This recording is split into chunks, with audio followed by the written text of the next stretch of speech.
నమస్తే and welcome to hit TV. దేశంలో Congress party రెండో దశ భారత్ జోడో యాత్ర ప్రారంభించే ప్లాన్ లో ఉంది.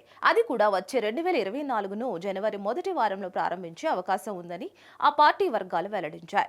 లోక్సభ ఎన్నికలకు ముందు 2024 జనవరి మొదటి వారం తర్వాత ఎప్పుడైనా భారత్ జోడో యాత్ర రెండవ దశను ప్రారంభించాలని కాంగ్రెస్ ఆలోచనలో ఉందని ఢిల్లీ వర్గాలు చెబుతున్నాయి. ఇక రాహుల్ గాంధీ నేతృత్వంలో భారత్ జోడో యాత్ర 2.0 హైబ్రిడ్ మోడ్ లో ఉంటుందని, ఇందులో పాల్గొనే వారు కాలినడకతో పాటు వాహనాలను కూడా ఉపయోగించనున్నారని అంటున్నారు.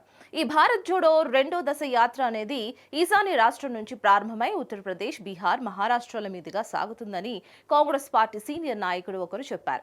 సార్వత్రిక ఎన్నికలకు ముందు సాగనున్న ఈ భారత్ జోడో యాత్రలో రాహుల్ గాంధీ పలు బహిరంగ సభల్లో ప్రసంగిస్తారని కాంగ్రెస్ వర్గాలు తెలిపాయి. డిసెంబర్ 21న జరగనున్న ఈ కాంగ్రెస్ వర్కింగ్ గ్రూప్ సమావేశంలో ప్రతిపాదిత భారత్ జోడో యాత్రపై చర్చించి ఆమోదించే అవకాశం ఉంది.